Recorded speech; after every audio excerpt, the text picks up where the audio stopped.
Olá, bom dia a todos. Vamos começar agora a quarta sessão do encontro de angiologia e cirurgia vascular do Rio Grande do Norte e da Paraíba, né, sobre pé diabético, do diagnóstico ao tratamento, né? Em nome da Regional do Distrito Federal, eu gostaria de agradecer à comissão organizadora pelo convite. Para mim é uma grande honra estar aqui com vocês. Obrigado, doutora Marcela. Obrigado, doutor Gutenberg. Vocês estão fazendo um trabalho muito bonito, um grande evento que nos enche de orgulho, e caminhar ao lado de regionais como da Paraíba e do Rio Grande do Norte nos torna maiores e capazes de chegar mais longe, né? Eu gostaria de reforçar um comunicado da Regional do Distrito Federal que o 44º Congresso Brasileiro de Angiologia e Cirurgia Vascular, em virtude da pandemia, foi adiado do mês de outubro deste ano para agosto do ano que vem, né? A comissão organizadora do evento, que é liderada pelo Dr. Antônio Carlos, tem feito um trabalho primoroso e não abre mão de fazer o nosso maior congresso, um evento presencial, né, proporcionando um grande reencontro da angiologia e da cirurgia vascular brasileira aqui em Brasília, né? Bem, para essa sessão, nós vamos ter 2 debatedores e 4 palestrantes. Os debatedores teremos o Dr. Francisco Xavier Bandeira, da Paraíba. Ele tem título de especialista em cirurgia vascular, endovascular e angiorradiologia pela AMB e SBA-CV. É mestre em ciências pela Unifesp e doutor em biotecnologia da saúde pela Renóbio, professor de cirurgia vascular, professor de cirurgia da UFPB. O outro debatedor, doutor Eugênio Lopes de Oliveira, do Rio Grande do Norte, tem residência em cirurgia vascular no Hospital da Restauração, em Recife, em 2003, 2005, e é chefe da cirurgia vascular do Hospital da Polícia Militar do Rio Grande do Norte. A primeira palestra será sobre quais os exames laboratoriais de imagem devemos implementar para uma boa avaliação do pé diabético, com o Dr. Paulo Martins Toscano, do Pará, professor assistente, mestre da Faculdade de Medicina da Universidade Federal do Pará, especialista em angiologia e cirurgia vascular pela SBACV-AMB. O Dr. Akash Prakazam fará a segunda apresentação, Anatomia e Biomecânica do Pé, as bases para o tratamento do pé diabético. O Dr. Akash é médico assistente do Serviço de Cirurgia Vascular do Instituto Dante Pazanese, de Cardiologia, e tem título de especialista em cirurgia vascular. A terceira palestra será do Dr. Jackson Caiafa, do Rio de Janeiro. Ele é especialista em cirurgia vascular e área de atuação em cirurgia endovascular pela SBACV, com título, membro titular da SBACV e do Colégio Brasileiro de Cirurgiões. A palestra será sobre a importância do polo secundário em políticas públicas em saúde.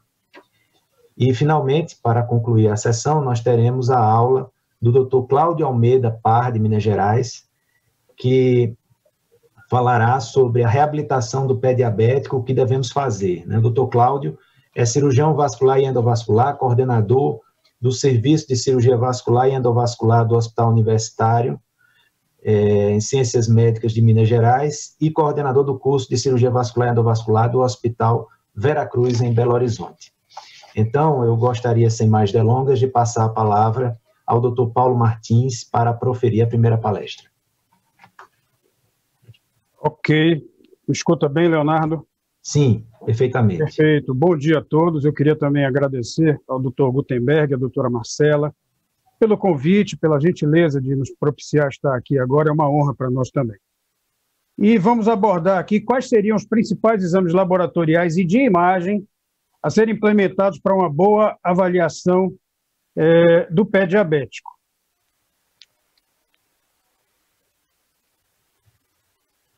Então, as complicações do pé diabético constituem um grave problema social. É previsto aí que, por volta de 2025, 65 milhões de pacientes estarão acometidos, e a gente tem que lembrar que 85% das amputações maiores, elas foram precedidas de úlceras no pé do paciente diabético.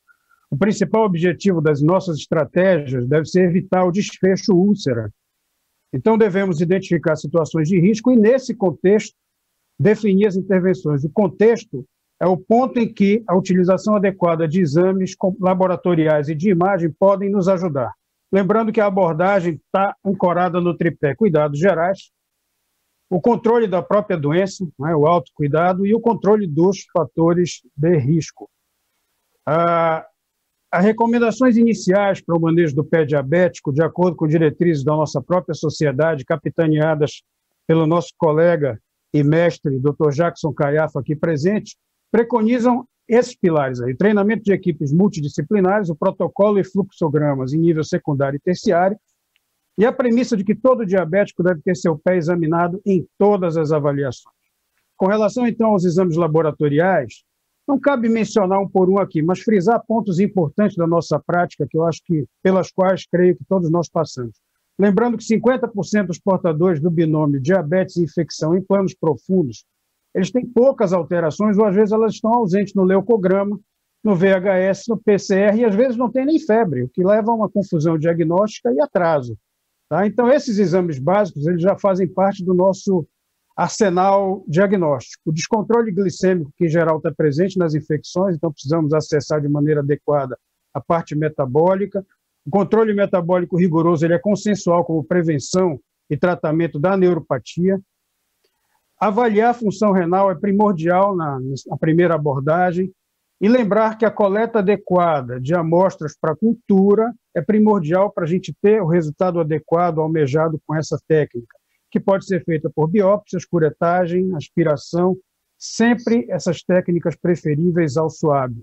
Então, a avaliação retrospectiva das infecções lembra que amputações menores ocorrem em até 60% e as maiores em até 40% dos pacientes diabéticos com infecção no pé. Não há dúvida da maior gravidade das consequências da infecção no pé diabético, em função de uma resposta imune e metabólica alteradas, todas relacionadas à hiperglicemia. Então, entra aqui o laboratório de novo, as peculiaridades da estrutura anatômica do pé, que vão ser vistas mais adiante. E é importante frisar que não dispomos de nenhum método padrão ouro para o diagnóstico das infecções profundas. Fazendo uma rápida revisão aqui, as bactérias elas estão presentes de forma permanente ou transitória na superfície da nossa pele. A colonização microbiológica superficial das úlceras dos pés é universal, então nós vamos lidar com esse problema sempre. Patógenos como o Streptococcus aureus e o Streptococcus beta-hemolíticos proliferam rapidamente quando a gente tem perda da integridade do epitélio. Então, a gente tem uma multiplicação local acelerada quando temos destruição tecidual com liberação de toxinas e uma maior resposta inflamatória, levando, então, à configuração da ferida infectada. E a osteomielite está baseado, na verdade, o diagnóstico, nos resultados de cultura óssea, porque cultura de partes moles e secreções podem não definir de maneira adequada o agente que precisamos atingir para a nossa terapia antimicrobiana ser guiada de forma adequada. Então, apenas relembrando aqui, ela é efetiva a cultura se os espécimes, como já disse, são colhidos e processados corretamente. A cultura da ferida não infectada ela não é necessária na prática clínica, a menos que esteja em curso uma avaliação epidemiológica. O resultado de cultura de feridas crônicas pode ajudar a orientar a cultura, guiar a cultura, ou mesmo a refrear a utilização, eventualmente não usar em associação com o contexto clínico no qual estamos. Espécimes sempre de tecidos profundos, obtidos com técnica adequada. A curetagem a partir da base da úlcera sempre é melhor do que o esfregaço. E múltiplos germes isolados nos remetem à possibilidade de, eventualmente, ter que decidir sobre qual deles intervir, baseadas em critérios meramente clínicos. Então, aqui a gente classifica a flora bacteriana com relação à reação ao corante Gram, necessidade por oxigênio e morfologia. Estão elencados aqui os agentes mais frequentemente envolvidos e lembradas as características da flora que nos trazem dificuldade, e aqui a gente aborda exatamente com esses exames laboratoriais a adequação do diagnóstico bacteriológico, para fazer o tratamento de forma adequada. Então, diria que as bases para o diagnóstico, elas necessariamente estão ancoradas na presença de sinais e sintomas, com as ressalvas que eu já fiz, da eventual dificuldade de identificar adequadamente esses sinais, mesmo laboratoriais, e o diagnóstico complementar, então, com exames hematológicos, que eu mencionei agora. as culturas, como mencionei há pouco, a radiografia simples do pé, que está aqui ressaltado, porque eu acho que é um exame que precisamos dar uma importância realmente muito grande, a par, sobretudo, dos grandes avanços com métodos de imagem mais sofisticados. É um exame que o próprio Ministério da Saúde continua colocando em sua cartilha lá, e hoje a gente tem condição de fazer essa avaliação com UPAs melhor estruturadas, até onde consigo ver, numa primeira abordagem, o exame Doppler, ressonância magnética, tomografia computadorizada e cintilografia óssea.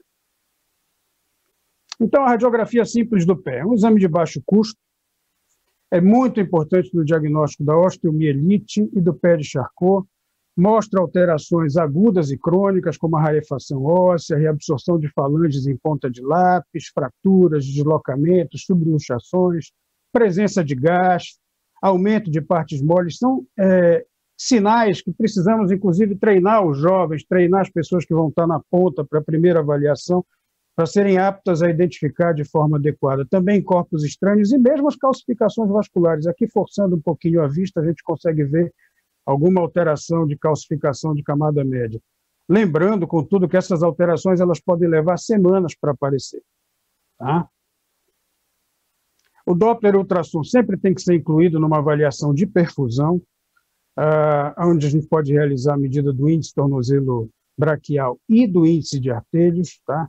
Temos dados de literatura lembrando que pode não ser possível avaliar de maneira adequada o índice tornozelo braquial em até 35% dos pacientes. E aí a gente tem que lembrar da importância da medida do índice de artérios, sobretudo no hálux, onde a gente já usa uma técnica de fotopletimografia, na verdade, e um manguito adequado, para você ter uma abordagem mais próxima daquilo que seria o real em termos pressóricos da perfusão do pé do paciente. Tá? Então, vale a máxima de acreditar no índice tornozelo braquial quando ele está baixo, mas nem sempre quando ele está alto. Exatamente em função da calcificação que pode estar presente e está presente em grande número desses pacientes, em função do perfil da doença aterosclerótica no paciente. Aqui ao lado a gente pode ver uma tabela que mostra a probabilidade de cicatrização de uma lesão baseado na medida tornozelo braquial, na medida de artérios e na tensão de oxigênio. Então, os métodos não invasivos, ainda dentro daquilo que nós deveríamos elencar, o duplex scan arterial como um aprimoramento da técnica do Doppler, associando com a imagem modo brilho e recurso de cor, exame hemodinâmico não invasivo. Ele vai permitir a avaliação da parede arterial, a avaliação da árvore arterial no pré-operatório e também dos substitutos venosos, na eventualidade já da previsão de uma revascularização por técnica aberta. E é um exame de fácil repetição, então é uma arma poderosa para a gente fazer um acompanhamento do paciente e não podemos, então, prescindir da sua utilização. A fotopletimografia é um recurso também que vai permitir, eventualmente, na impossibilidade de fazer a medida pressórica, sobretudo, para a medida do índice, no pé do paciente diabético com o índice aberrante, a gente usa, na verdade, uma técnica de fotopletimografia. Temos a oximetria transcutânea, que pode ser um preditor de má evolução quando auferida uma pressão inferior a 30 milímetros de mercúrio.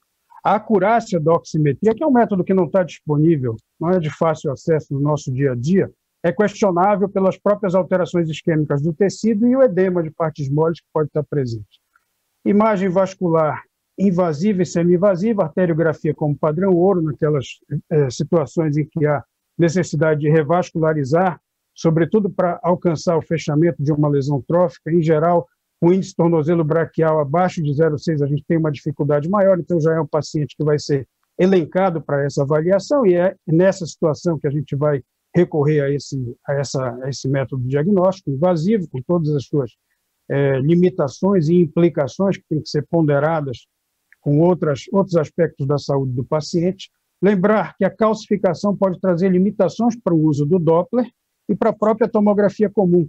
Então, a angiotomografia, aqui um recurso mais recentemente incorporado de forma consistente à nossa prática diária, ela suplanta essa dificuldade. A angiotomografia multislice, aquela reconstrução das imagens de cortes finos, elas vêm suplantando realmente a limitação que a gente tinha anteriormente para fazer o estudo com tomografia da perna desses pacientes. E a angiorressonância tem algumas limitações relacionadas a artefatos, a questões do próprio fluxo arterial, que pode produzir um sinal de baixa intensidade, trazer alguma dificuldade de interpretação, mas é um método que a gente tem que ter em conta que pode ser utilizado, lembrando só a restrição em relação ao uso do gadolínio, que no início pareceu ser uma oportunidade boa, sobretudo para os pacientes diabéticos, mas com o passar do tempo, a experiência foi mostrando que ele está associado à piora da função renal, relacionado a uma nefropatia com fibrose do parênquima renal. Então, passa a ser também uma questão a ser considerada na hora de elencar a solicitação de exames. Então, a ressonância magnética para lesão, para avaliação de partes moles, permite principalmente a avaliação de planos profundos numa fase inicial da infecção. Então, às vezes, aquele paciente que no momento ainda muito inicial de sua evolução, você tem dificuldade de avaliar com raio-x simples do pé, a gente precisa lembrar da importância da ressonância magnética. Ela vai permitir uma avaliação muito adequada por hipersinal, principalmente em T1, mostrando esse tipo de lesão aqui, em planos profundos e destruição óssea importante, para o diagnóstico de mielite, aqui você vê um pé com perda. Paulo, eu gostaria só de pedir para acelerar um pouco a apresentação. Já estou terminando.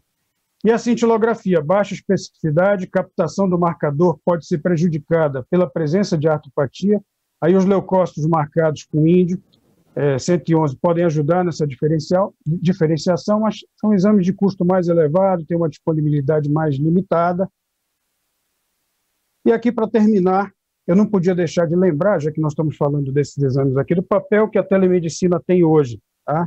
Então, eu fui dar uma revisada rápida no PubMed, encontrei um trabalho holandês aqui de 2020, 61 estudos selecionados, eu vou falar só da conclusão para a gente não perder mais tempo. Embora haja tecnologias com boas propriedades psicométricas disponíveis, em muitos casos ainda precisam ser melhor avaliadas a sua custo-efetividade antes da incorporação definitiva na estratégia do pé diabético.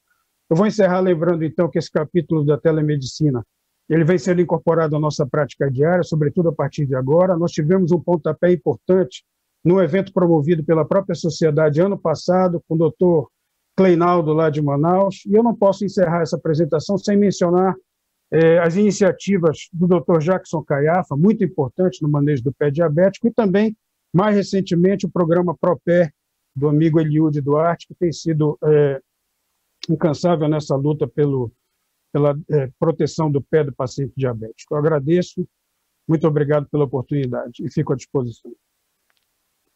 Muito bem, parabéns pela excelente apresentação, Paulo. E agora eu já gostaria de passar a palavra para o doutor Akashi, vai fazer uma palestra sobre anatomia e biomecânica do pé. A palavra é sua. Olá, se puderem deixar eu compartilhar a tela.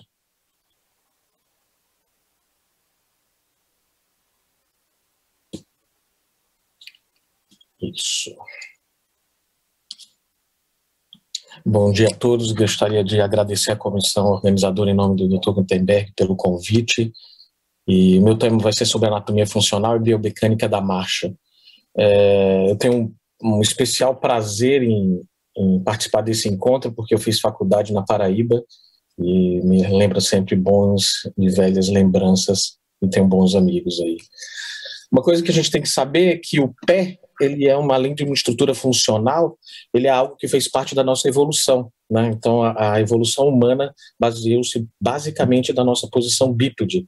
E por algum motivo, quando eu tenho uma perda dessa integridade dos tecidos moles, isso pode levar a algumas situações que nem sempre são favoráveis. Para a gente entender isso, a anatomia pode nos ajudar, né? Então a gente basicamente divide o pé em 3 regiões, uma região do retropé, onde a gente tem 2 ossos importantes, pelo menos o calcâneo e o talos, a gente tem o navicular, o cuboide e os cuneiformes no médio pé, e os metatarsos e as falanges mais distais.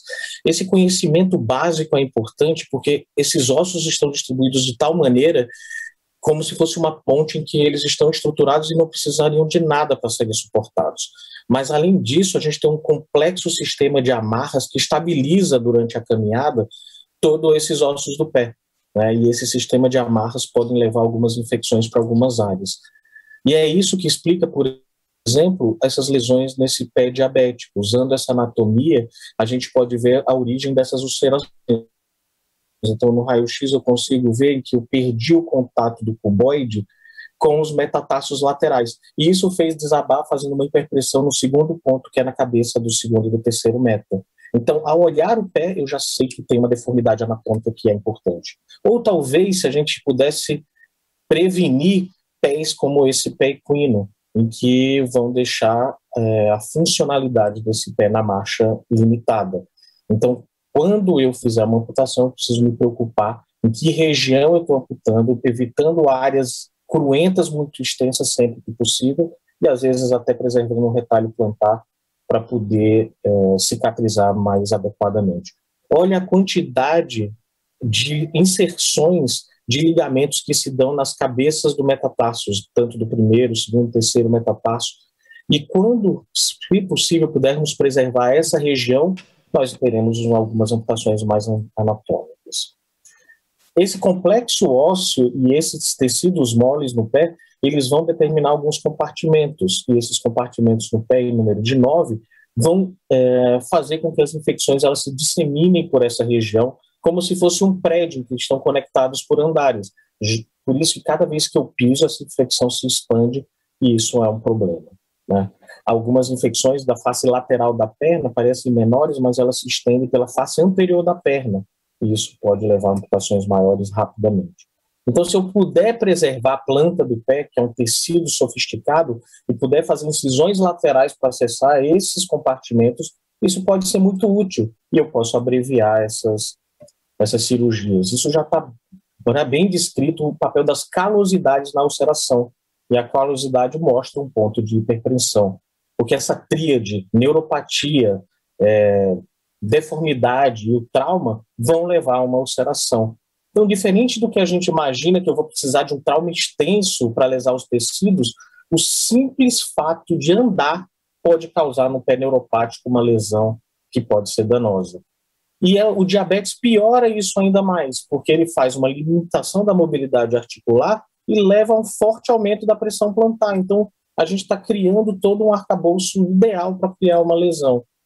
E quando a gente anda, isso se piora. E basicamente, para a gente resumir, a gente tem duas fases na marcha, uma fase de apoio e uma fase de balança. A fase de apoio é que você está apoiando o pé. E a fase de balança é aquela em que o pé está em deslocamento.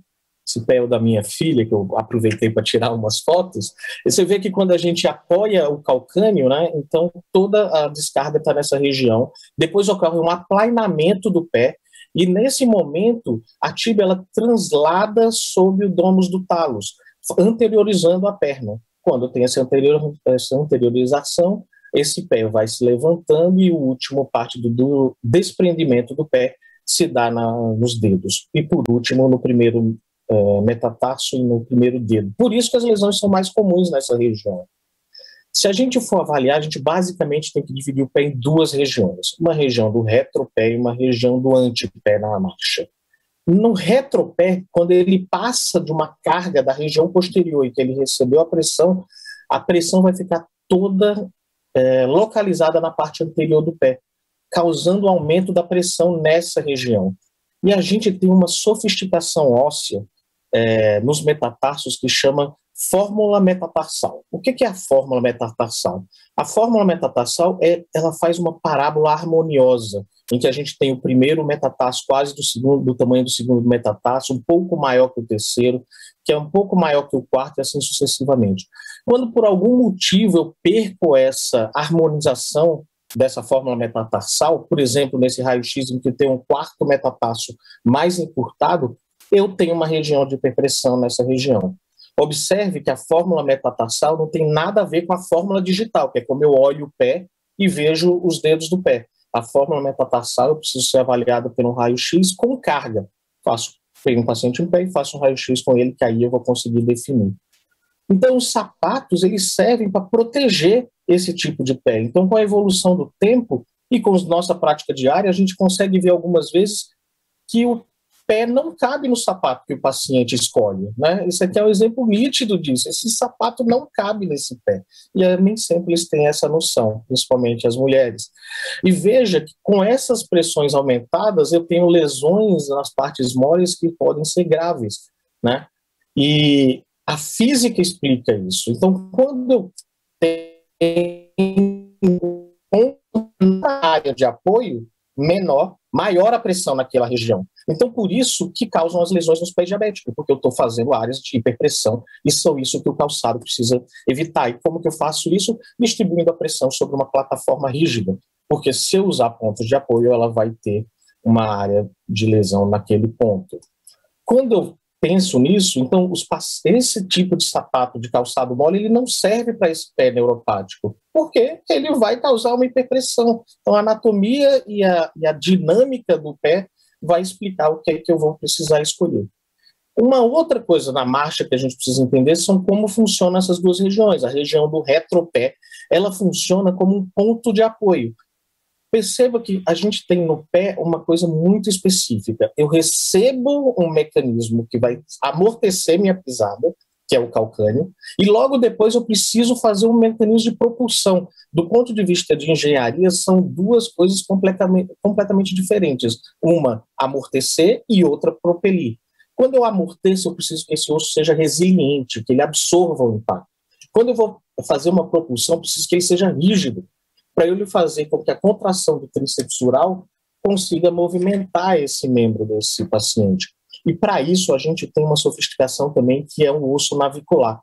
Quando a gente tem esse osso navicular valgizado para a lateral, esse retropé ele fica mais amortecido. Então os ossos se adaptam, né? Então todos os ossos do retropé eles são lateralizados. À medida que eu vou anteriorizando essa marcha, esse navicular ele vai para a região medial. E aí ele fica como uma estrutura rígida, para você entender, como se fosse um cabo, uma escova de dentes, né, em que a gente vai escovar. À medida que eu uso uma força no cabo da escova de dentes, as cerdas, à medida que vão ficando envelhecidas, você vai fazendo uma força maior.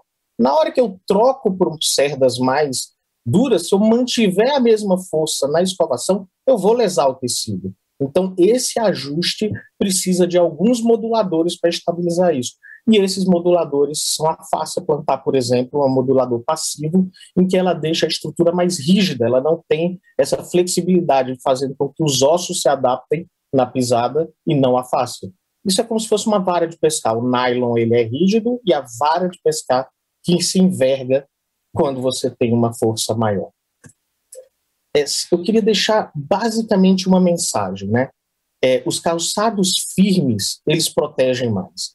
Os calçados moles, eles protegem menos. Isso tudo baseado na nossa marcha neste paciente que tem um pé neuropático e precisa avaliar a anatomia para saber tudo isso.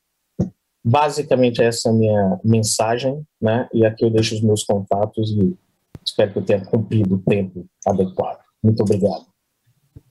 Muito bem, doutor Akashi. Parabéns pela excelente apresentação. Agora eu passo a palavra ao doutor Jackson Caiafa para proferir a sua palestra.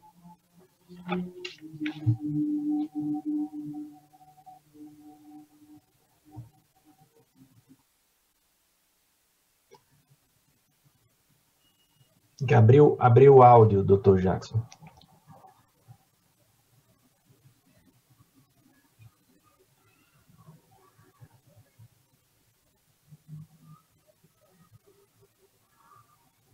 Doutor Jackson, o áudio. Tem que abrir o áudio. Microfone, o mute. Está ouvindo? Sim, agora sim. Tá. Bem, eu queria primeiro realmente agradecer muito o convite para participar desse encontro. O Nordeste é a minha segunda casa. Eu tenho ido muito, tenho participado bastante em várias circunstâncias no estado, em vários estados nordestinos, em particular em Alagoas, na Paraíba e no norte também, tanto no Amazonas como Roraima, que é onde a gente encontra uma receptividade maior ainda para falar das necessidades do pé diabético, né? Queria lembrar também, Leonardo, que é um prazer ver você aí presidindo a nossa sessão, porque eu me lembro muito lá em 82, 83, 84, quando, acompanhando o doutor Eymar em Brasília, tivemos o prazer de ser sócios fundadores da Regional de Brasília, do Distrito Federal. Até hoje eu gosto muito disso, gosto muito aí de vocês. Bem, o doutor Gutenberg me pediu que falasse sobre a importância do polo secundário, né, nas políticas públicas de saúde, né?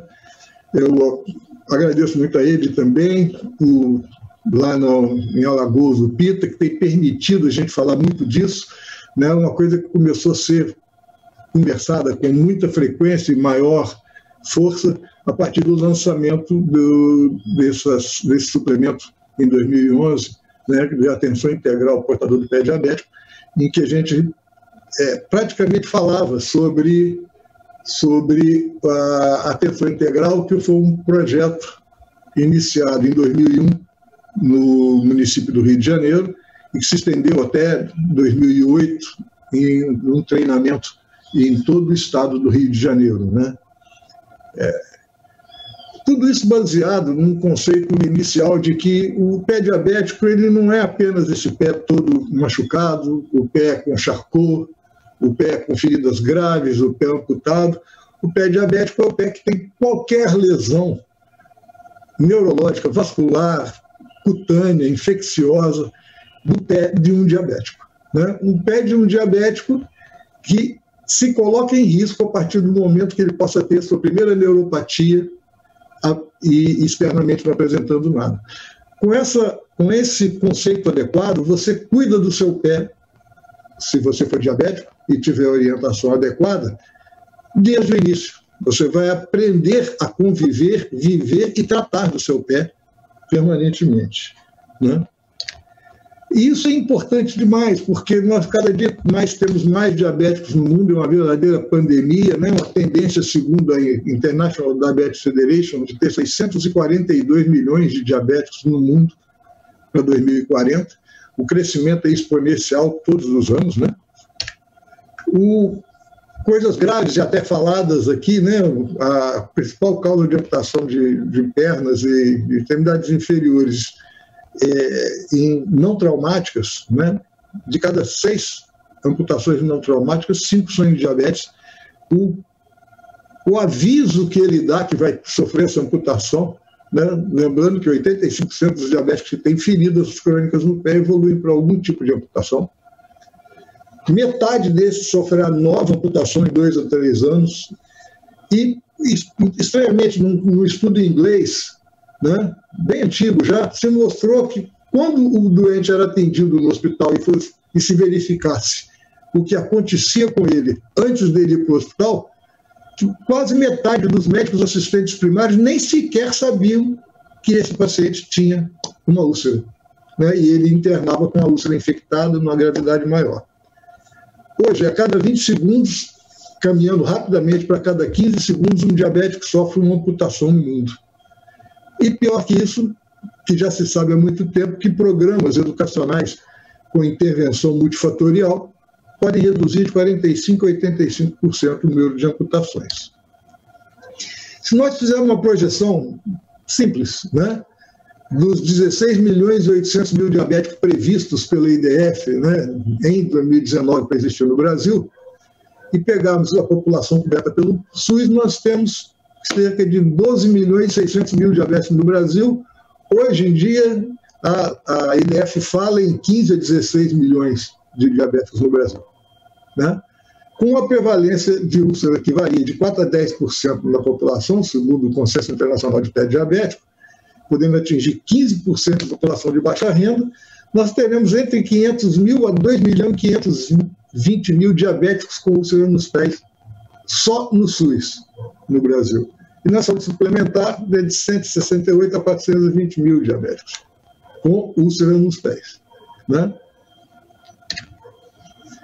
Além disso, a gravidade e as complicações, que nós já vimos agora nas 2 últimas apresentações, das complicações que atingem os pés de diabetes, exige um modelo diferenciado.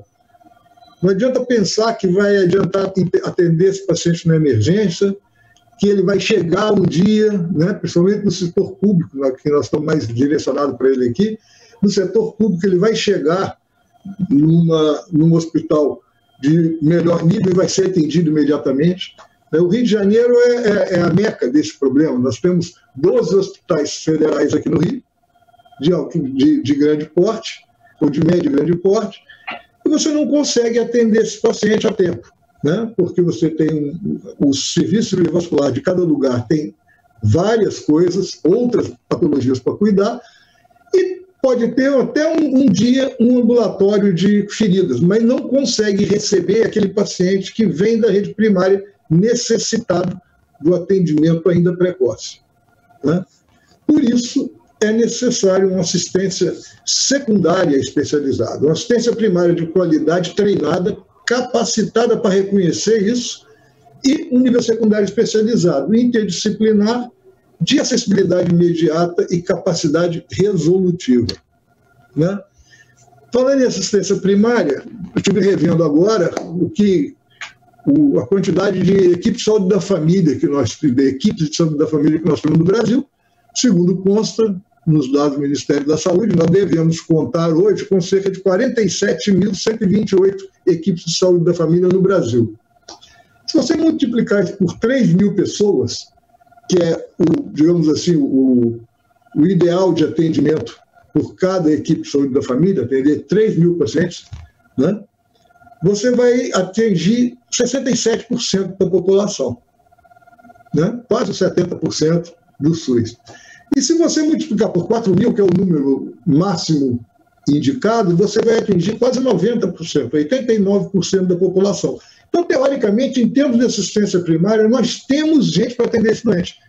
Só que essas pessoas não são capacitadas, elas não sabem o que é um pé diabético, elas têm medo do pé diabético, elas não sabem orientar o paciente a evitar as lesões, elas não sabem, não têm capacitação adequada para um cuidado preventivo nesses pacientes. O que seria isso? Uma conscientização e capacitação de todas as equipes. Se nós estamos falando em propor um programa nacional, nós não podemos deixar de lado a necessidade, é um trabalho hercúleo, né? Você vê a quantidade de equipes em todos os estados brasileiros, de conscientizar e capacitar adequadamente esses profissionais para que eles possam educar e orientar permanentemente pacientes e familiares, né? E agir efetivamente em termos preventivos. 2 minutos para terminar. Está acabando? A apresentação. Quanto? 2 minutos. Tá. Nós temos macro problema na rede de atenção. Acesso, acompanhamento, investigação, amputação, revascularização. Baixa resolubilidade, informalidade nos fluxos, todo mundo recebe telefonema para atender alguém, descontinuidade de atenção pela falta da atenção secundária, ausência de protocolos clínicos, amputações mais de 90% realizadas no serviço de emergência, sequenciais e sem contrarreferência para a rede secundária ou primária, que não existe a secundária, custo muito maior de atenção médica e custo social, baixa integração serviço de reabilitação, como já foi falado aqui, base de dados e informação ausente no Brasil todo. Para isso, nós temos que ter uma linha especial de cuidado, baseado no atendimento primário, né? Que hoje eu defendo a presença do podólogo junto com a equipe de saúde da família, um atendimento secundário, né? Com cirurgião vascular, endocrinologista, ortopedista, e hoje também até pessoal especializado em biomecânica, tem alguns podólogos que já são assim, fisioterapeutas, terapia ocupacional, para atendimento integral a esse paciente, gerando, né, um fluxo completamente diferenciado, que é uma linha especial de cuidados para prevenção de amputações de diabéticos. A promoção da saúde com o diagnóstico precoce do diabetes e das lesões previne essas ulcerações, né, faz o atendimento precoce das pequenas ulcerações, faz o atendimento precoce e, em caso de classificação específica, encaminha de forma adequada para atenção secundária especializada. Menos de 2% vão direto para a emergência, 8 a 12% ainda vão para uma internação eletiva, depois de passar pela secundária, onde são feitas cirurgias menores, amputações de artérios, até pequenas amputações transmetatarsianas isoladas de artérios, né? Isso, essa linha especial de cuidado pode incluir usar gesso contato total e sempre fazendo o retorno à rede primária através dessa atenção secundária especializada. É um programa sempre regionalizado, onde várias cidades podem ter apenas um polo secundário, dependendo da situação. É necessário uma classificação específica que permita à rede primária entender o que ela está fazendo. Você pode exigir diagnóstico de isquemia na rede primária, você pode exigir deles que ele suspeite da isquemia e tenha um centro secundário para fazer o diagnóstico. Doppler na rede primária é uma coisa meio fora do normal, não tem o que pensar nisso. Né? Essa classificação é de 2001, né? no curso do município do Rio, baseado com o uso de uma ficha de controle. Essa ficha gera dados específicos em um programa adequado. Gostaria de concluir a apresentação. Deixa eu falar pelo menos a importância do centro secundário, né? Que era a razão de falar. Por exemplo, a rede de atenção de saúde, o que esse centro secundário faz? Ele regula, atende rápido e de forma especializada.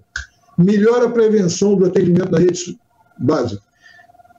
Formaliza os cursos de referência e contra-referência, dá continuidade através de uma atenção secundária ativa e operante, implantação de protocolos clínicos, debridamentos de amputações menores em regime ambulatorial, amputações maiores eletivas, em sua grande maioria, planejadas, custos médios sociais muito menores, integração efetiva com serviços de reabilitação, implantação de dados de base confiável e a possibilidade de atuação no diagnóstico precoce e encaminhamento também para DAOP em não diabéticos, cuidando também da nefropatia e da retinopatia diabéticos.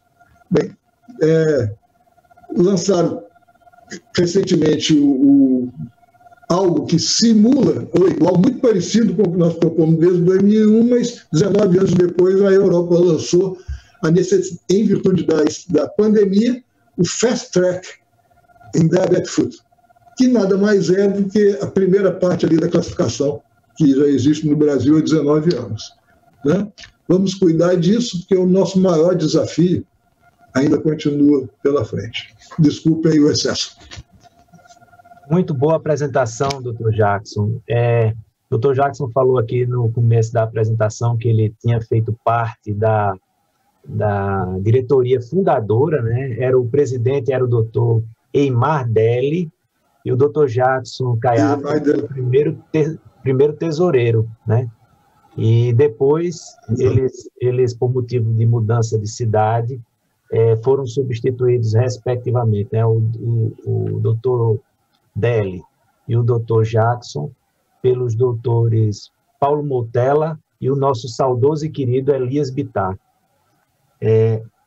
Eu gostaria de passar a palavra agora para o Dr. Cláudio Almeida, que vai falar sobre reabilitação do pé diabético.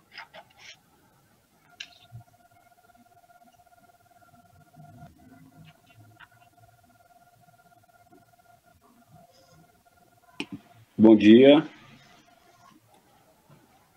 Primeiro eu quero agradecer o convite, participar dessa mesa, ao Dr. Gutenberg, a doutora Marcela, e nós vamos falar um pouco sobre a reabilitação do pé diabético, o que devemos fazer. Já foi precedido brilhantemente por vários colegas que adiantaram muito o assunto, então nós podemos adiantar um pouco a introdução, relembrando a importância do pé diabético, que é a principal causa de internação hospitalar em pacientes diabéticos, que o fato do paciente ser diabético aumenta o risco dele em sofrer uma amputação em 15 a 40 vezes, e que no mundo nós temos 2 amputações por segundo de pés diabéticos. O Brasil tem em torno desses 16 milhões de adultos, entre 20 e 79 anos, não foram incluídos nesse censo os portadores de diabetes mais idosos, que também sofrem dessas amputações dos traumas decorridos da doença de base. Sendo que 7 milhões, quase 8 milhões desses diabéticos, eles não conhecem a doença. Então, está aí, mais uma vez, a importância dos nossos centros de saúde primários e secundários. Isso nos traz um impacto social enorme, não só econômico e financeiro, mas também para a qualidade de vida.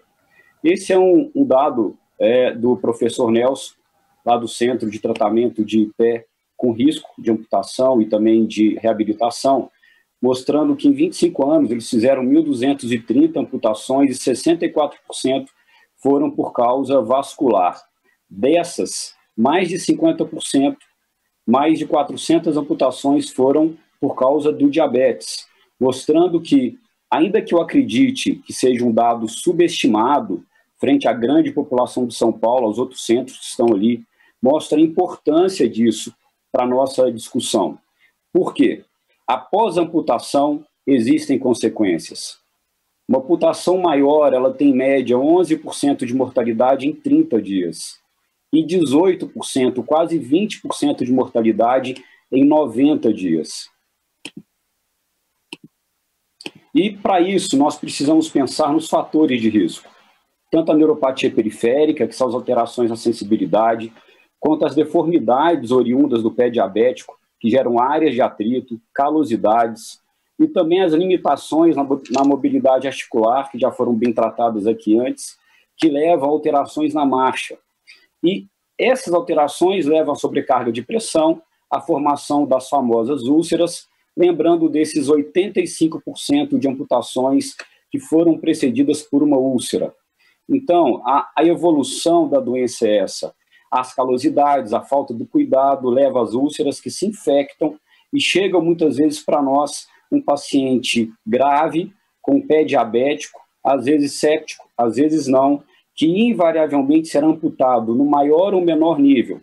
E o que eu tenho visto no hospital universitário, muito recentemente, é como nós podemos reduzir o nível de amputação desses pacientes, porque invariavelmente todos eles são amputados.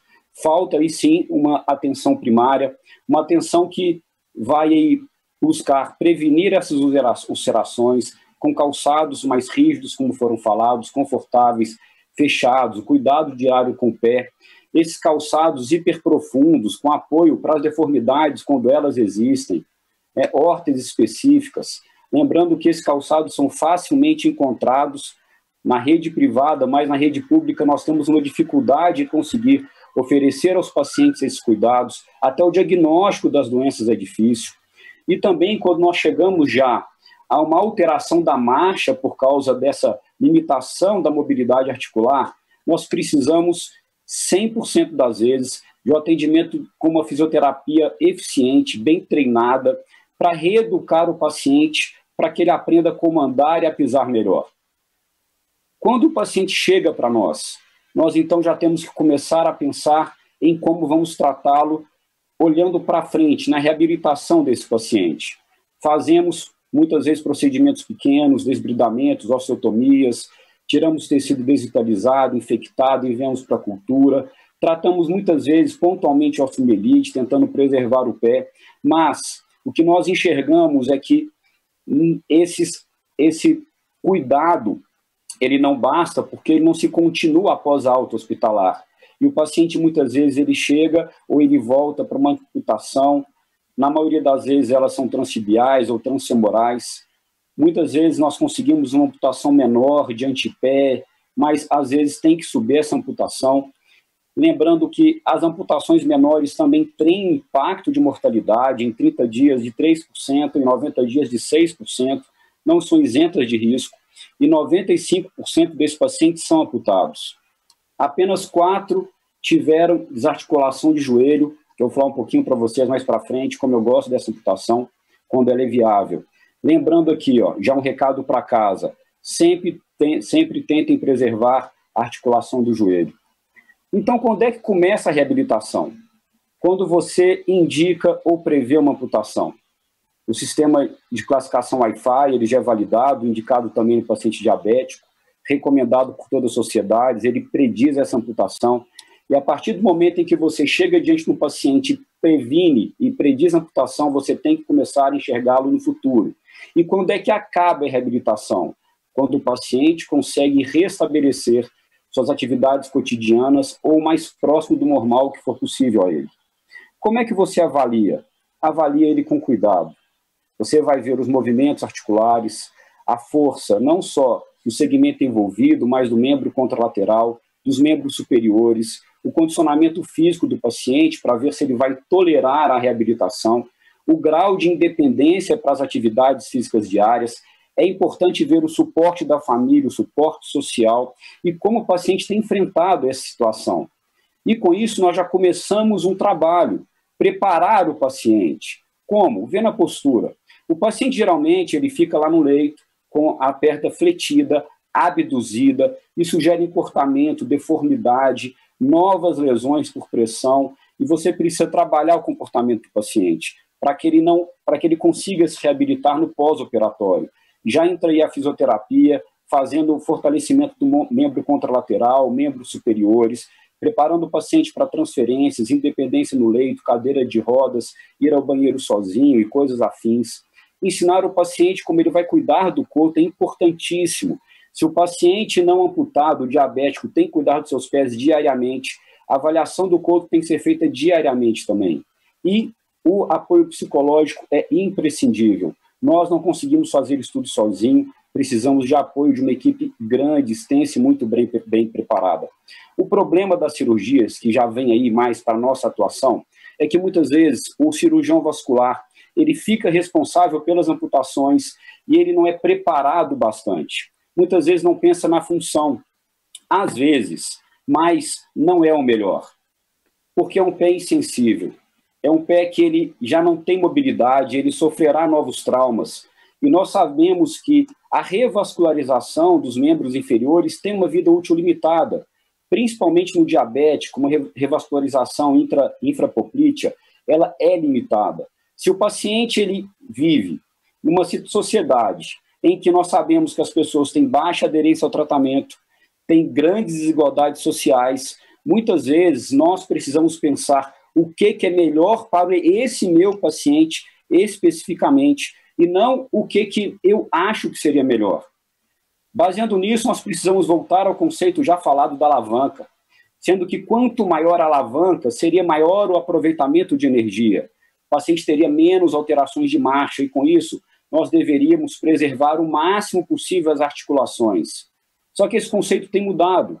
Por quê? Uma boa amputação, proximal a cabeça dos metatarsos, uma boa amputação ali no antepé, ela mantém um ponto de apoio adequado e ela também não força nem sobrecarrega o tornozelo, porque ela mantém um apoio fazendo também alavanca.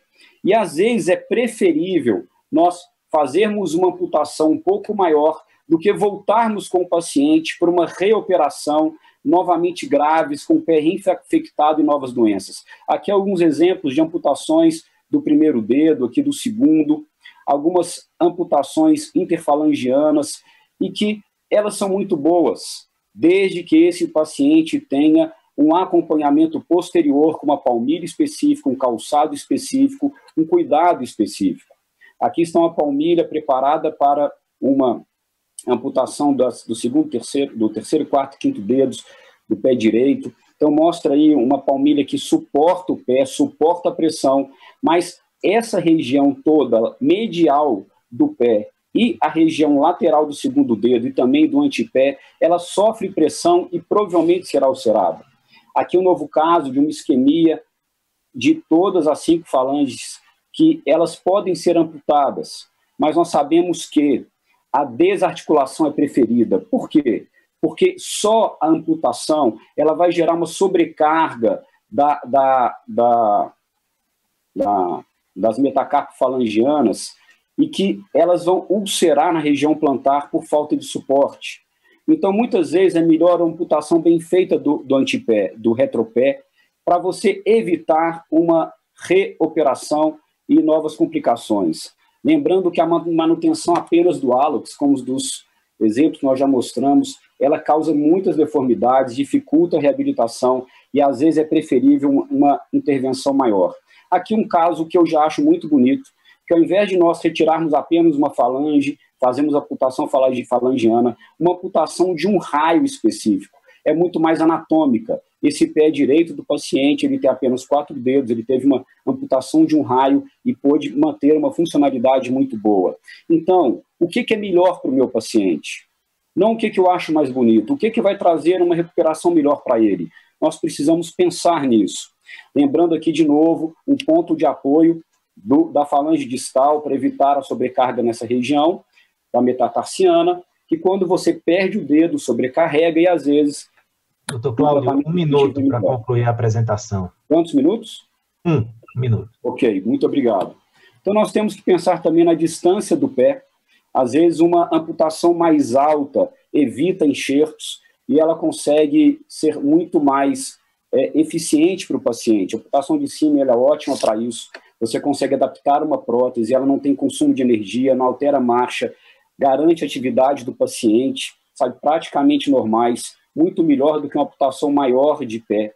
Nós também temos amputações mais comuns, transtibiais, muito boas, mas precisam ser muito bem feitas, o corpo tem que ser caprichado para evitar atrito com a prótese e novas feridas que se formam depois.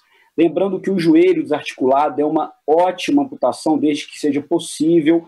Geralmente nós subimos para a coxa por falta de viabilidade vascular, então ela mantém força, alavanca, é espetacular. E do preparo pré-operatório, eu queria falar rapidamente sobre as características do nosso dia a dia, lembrando o sepultamento, tratamento dos nervos, remover as aderências da pele para evitar áreas de atrito com a prótese. A síntese deve ser por planos para evitar aderências, cuidado com o coto ósseo, deixar ele mais liso possível para evitar também lesões, miodese, mioplastia, elas fortalecem o coto, deixando um músculo bem forte, fortalecido, rígido, impedindo aderências musculares. Nós precisamos evitar o excesso de pele no coto, porque às vezes no excesso de cuidado gera problemas, o paciente não consegue adaptar próteses, e também nós temos que enfaixar, evitar edemas. Olha só, isso é o último pré-operatório aqui. Evitar de enfaixar um membro logo após a amputação reduz a reabilitação em 2 a 3 meses, porque cria um edema que é difícil ser tratado. Então, nós temos que cuidar desse membro, reabilitar o quanto antes. E concluindo, o diabetes é um fator muito importante nessas amputações, precisa ser tratado, é um grande desafio. Quanto antes você começa o tratamento, melhora a reabilitação. O time é multidisciplinar. Eu queria deixar essa imagem para vocês. Esse daqui é o nosso ideal. Muitas vezes nós não conseguimos, mas nós temos que objetivar sempre o melhor para o paciente. Muito obrigado e desculpe o atraso na apresentação. Muito boa apresentação, doutor Cláudio. Parabéns. Eu acho que a responsabilidade nossa e dos debatedores aumentou diante de aulas tão bem preparadas e com tanta informação interessante, né? Eu fiquei muito feliz quando eu vi que eu dividiria essa sessão com o doutor Xavier Bandeira, que ao lado de outros grandes vasculares de João Pessoa, durante a minha residência de cirurgia geral no Hospital Universitário Lauro Vanderlei, na UFPB, me inspiraram a fazer cirurgia vascular. Então é com muita honra que eu gostaria de passar a palavra ao doutor Xavier para que ele faça os seus comentários.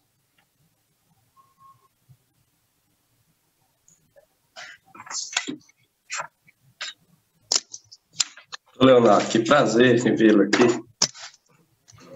Queria agradecer à comissão organizadora, doutor Getúlio Câmara, doutora Marcela, doutor Gutenberg, pela indicação do nosso nome para participar dessa reunião. Assunto tão importante, né? Eu queria, a primeira pergunta seria para o doutor Paulo Martins. Tá? Nos exames laboratoriais para o pé diabético, você incluiria CPK, PCR, né? E velocidade de movimentação em relação à osteomielite? A gente sabe que quando dá maior do que 70%, é uma probabilidade de osteomielite, em termos de exames laboratoriais. No exame diagnóstico, à beira do leito, nós temos um exame que é comum se fazer, com a haste, no caso de osteomielite, com a haste de metal, que é conhecido pelo sinal do Probe. Você fizer aquele toque e for direto ao osso, tem uma grande probabilidade de ser uma osteomielite. E entre esses outros exames, a gente sabe que a radiografia só quando tem destruição cortical importante que vai mostrar, confirmar um diagnóstico de osteomielite. Qual seria o exame de preferência? A gente sabe que a ressonância nuclear é sensível em 80%, 90% dos casos e específica em torno de 80%, tá? E mostra a osteomielite numa fase inicial. Então, quais seriam os exames principais que você pediria, que você costuma usar? Você usa o sinal do probe, a haste de metal, a beira do leite, que é um exame simples, barato? Perfeito, doutor Xavier. Obrigado pela pergunta. Sim, eu uso sim. Na verdade, eu não incluí na apresentação para me ater mais diretamente ao título da aula, né? Então, eu acabei não entrando nessa questão do teste clínico, mas eu concordo integralmente, é uma manobra fundamental.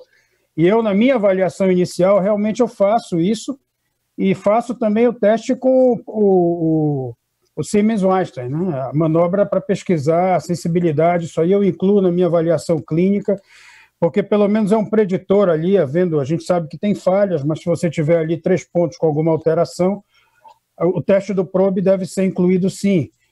Num dos meus diapositivos, eu incluí lá no esquema diagnóstico, como primeira coisa, realmente a avaliação clínica. Então, a história e os sinais clínicos são fundamentais. E aí, dentro da complementação do exame clínico, vai a manobra do probe. Com relação ao raio-x, acho que é um exame muito importante, sem dúvida, até mencionei, as alterações podem demorar a aparecer. E a gente sabe desse caráter traiçoeiro da infecção no pé diabético, indo já por partes moles e se propagando ali, principalmente pelo compartimento médio do pé. Me lembrei aí quando vi a aula do Akash, excelente Akash, parabéns. E a gente realmente, às vezes, não tem a exteriorização clínica. Também mencionei o PCR e o VHS, sim. São exames que estão recomendados nas diretrizes, são mencionados, inclusive, aí no documento da sociedade, a partir do trabalho do Dr. Caiafa, que ele apresentou, postou a capa aí, está lá descrito. Acho recomendável que seja, sendo possível, coletar uma amostra para pesquisar isso aí.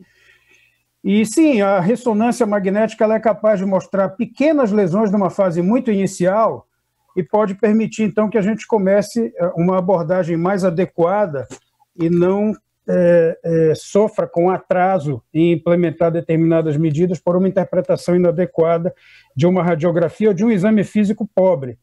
A questão é ter acesso a essa ressonância, né? Como já foi mencionado aqui na rede pública, nós temos muitas limitações até para utilizar o nosso estetoscópio portátil, que é o Dopplerzinho de onda contínua. Nem todos têm à disposição. A gente, quando tem, na verdade, para usar no SUS, é o nosso, em geral, né? Que está dentro da nossa pasta. Eventualmente, algum ambulatório tem, e tem gente treinada para usar, ou nós mesmos, mas há uma limitação de recursos.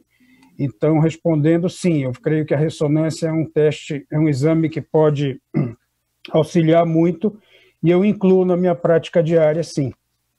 Uma pergunta mais rápida para o doutor Akash seria: a gente viu que as ulcerações causadas pelas deformidades do pé diabético é responsável pelas ulcerações, e isso leva, se a gente prevenir, porque tem como prevenir, a gente evita a amputação em 40% a 85%, como já foi mostrado.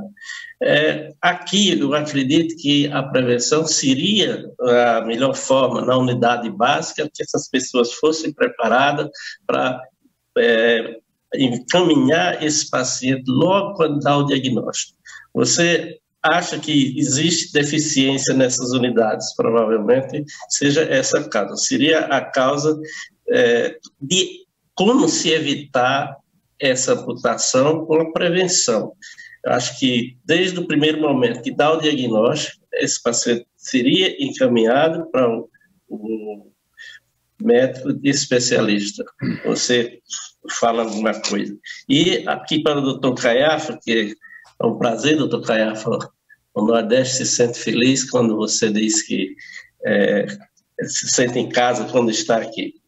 Então, A falta de qualificação das pessoas, a falta de interação e articulação que existe entre a unidade básica e a unidade secundária, é uma falta de interesse do gestor público, porque cada vez que ele investe, como a gente precisaria de arteriografia, aqui na Paraíba não existe isso, quer dizer, em alguns casos não. Hoje no HU já melhorou um pouco, mas outros hospitais, o paciente não tem acesso a uma arteriografia para você revascularizar esses pacientes e termina em amputação. Seria mais culpa do gestor? O que é que você acha disso aí? Seria basicamente isso. E para o Dr. Cláudio, aquela imagem que apareceu ali da amputação do terceiro, segundo, terceiro, quarto e quinto, e quarto deixando o primeiro e o quinto. Não seria melhor fazer uma amputação desses terços, porque esse pé ia ficar mais funcional, pensando em funcionalidade? Essa seria a minha pergunta para ele. Então, Leonardo, temos mais 5 minutos de mesa, sessão. Tá bom. Tá. Eu vou, como fui o primeiro, eu vou falar rapidamente, porque aí eu já passo a bola para o Dr. Kayoff, porque a minha resposta é meio óbvia, né? Todos nós sabemos que o pé diabético é um problema de saúde pública e o fluxo dos pacientes, nós como cirurgiões vasculares temos a missão de tentar evitar com que esse número de amputações seja tão grande quanto é hoje. Então, como fazer isso prevenindo? Não tenho dúvida que prevenção é o passo. Prevenção das lesões causadas pela neuropatia, prevenção das lesões secundárias aos quadros infecciosos e prevenção das lesões secundárias à isquemia desse paciente. E nós, cirurgiões vasculares, temos papel importante, somos coadjuvantes e algumas vezes atores principais neste tratamento. Como fazemos isso? Política de saúde pública. Então, nós, em cada estado, em cada hospital, temos que nos apoiar se formos terciários no secundário e no primário para que tudo isso aconteça. Isso eu acho que é um movimento coletivo e nós já estamos seguindo nesse caminho como... pelo menos sabemos o que fazer, né? A gente ainda não está fazendo, mas a gente sabe o caminho que a gente deve trilhar. Eu deixo os demais participantes para não ocupar todo o tempo. Vamos passar a palavra. Obrigado. Doutor Jackson, o microfone mais uma vez. Fazer barulho, não adiantou. Bem, é uma continuidade do que o Akash falou, uma vez que a necessidade já é conhecida, né? Nós já falamos nisso há 20 anos, né? Ou mais de 20 anos, de que uma atenção primária bem orientada, uma atenção secundária existente, porque eu não falo nem uma atenção secundária eficiente, porque ela não existe. Ela não existe em praticamente local nenhum, e quando existe, ela não cumpre as funções de nível secundário adequado, né? Essa maneira de agir vai fazer com que o paciente seja atendido precocemente, seja identificado precocemente, seja encaminhado precocemente para um centro adequado e especializado, onde você vai fazer o que você tem que fazer e da maneira mais econômica possível. Agora, por que eu acho que a culpa é do gestor? Por um motivo muito simples. Um centro secundário é um centro barato, né?